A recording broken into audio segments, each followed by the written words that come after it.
Hello, আসসালামু আলাইকুম ওয়া রাহমাতুল্লাহি ওয়া বারাকাতুহু। তারেক রহমান স্পিকিং। আমরা অনেক খুশি। আর এই খুশির সময় কে আবার ফোন করলো? আমরা নির্বাচনে জয়লাভ করেছি। ওয়ালাইকুম আসসালাম, ওয়ালাইকুম আসসালাম। বাবা বাবা, কংগ্রেচুলেশন বাবা, কংগ্রেচুলেশন। তুমি তো নির্বাচনে জয়লাভ করলা। তুমি তো জনগণকে বলছো আওয়ামী লীগকে ফিরাবা, ফিরাও না। জনগণকে বলছিলাম, আপনারা যদি চান বলছি, কথা বুঝতেছেন আমার? যদি চান বাংলাদেশের লোক তাহলে ফিরাবো, না হলে কিন্তু না। পরে কি হলো? জনগণ কি চায় নাই? একজনও চায় নাই যে হাসিনা ফিরুক? হ্যাঁ, এত বড় দুর্দশা কপাল আমার। হায় হায় হায় হায় হায়, কি হবে এখন আমার?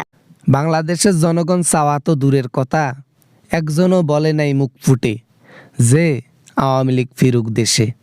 তাই আর ফেরানো হলো না। এখন তো বিএনপি ক্ষমতায় বাবা, এবার অন্তত জায়গাটা দাও আমাদেরকে। আমরা তো একটু থাকতে চাই, আমাদেরও তো দেশ ওটা, আমরাও তো নাগরিক। 5টা রায় রয়েছে আপনার, এক একটা রায় ডাইরেক্ট উপরে যাওয়ার জন্য। আর আপনি চাচ্ছেন স্থান, আপনার স্থান কই জানেন? জেলে, বুঝছেন? না না না না না, জেলে যাব না, জেলে যাব না। এই বয়সে আয়না ঘরে আমাকে নেবে, আয়না ঘরে নিয়ে কি যে করবে সেটা তো আমি ভালো করে জানি বাবা তারেক। আপনার সাথে এত কথা বলার টাইম আমার নাই।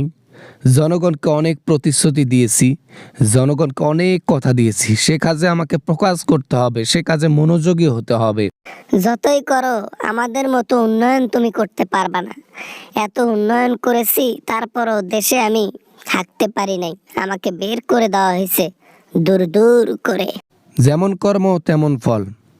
কর্ম ভালো করলে ভালো ফল পাওয়া যায়, কর্ম খারাপ করলে খারাপ ফল পাওয়া যায়। হিসাব একদম বরাবর। তার মানে তুমি বলতে চাচ্ছ যে তুমি তো ক্ষমতা পাইছো, এখন তুমি খালি ভালো কাজে করবা, খারাপ কাজ আর করবা না, তাই তো? কিন্তু আমরা তো জানি তোমরা কেমন কাজ করবা। ইনশাআল্লাহ জনগণের জন্য ভালো কিছুই করব, খারাপ কিছু করব না। যাই করি না কেন জনগণের কখনো ক্ষতি করব না, দেশের ক্ষতি করব না। সবসময় উন্নয়নের দিকে নিয়ে যাব।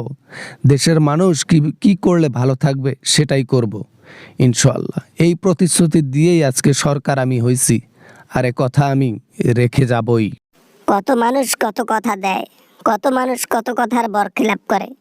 তুমি অন্তত একবার আমাদেরকে দেশে স্থান দাও, আমরা ভালো হয়ে গেছি, আর কখনো খারাপ কাজ করব না। ওই যে বললাম, দেশের জনগণ চায় না আপনারা দেশে থাকেন, দেশে আসেন, ক্ষমতার চেষ্টা করেন নেওয়ার। একটা মানুষও এমন খুঁজে পাওয়া যায় না, তাই হবে না। দেশের মানুষ থাক বা না যাক, তোমরা তো চাবা, তোমরা তো আমাদেরকে স্থানটা দিবা। আমরা অনেক হেল্প করব তোমাদেরকে, টাকা পয়সা সব কিছু দিয়ে, সব কিছু দিয়ে। দরকার নাই, দরকার নেই টাকা পয়সার। আমরা দেখেছি যে জনগণের সাথে লাগতে গেলে এর পরিণতি কি হয়। আমরা চাই না জনগণের সাথে লাগতে। তাইলে কেন, কেন আমাদের সাথে এমন করলো জনগণ?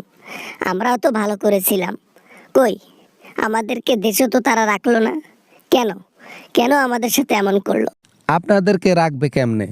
দেশের মানুষকে উপরে পাঠাই দেন, আপনাদের মতো লোককে রাখবে? হ্যাঁ, মনে রাখবেন, যাই করেন আর তাই করেন, জনগণের সাথে লাগা যাবে না। কারণ দেশের সম্পদ টাকা নয়, মাটি নয়, জনগণই।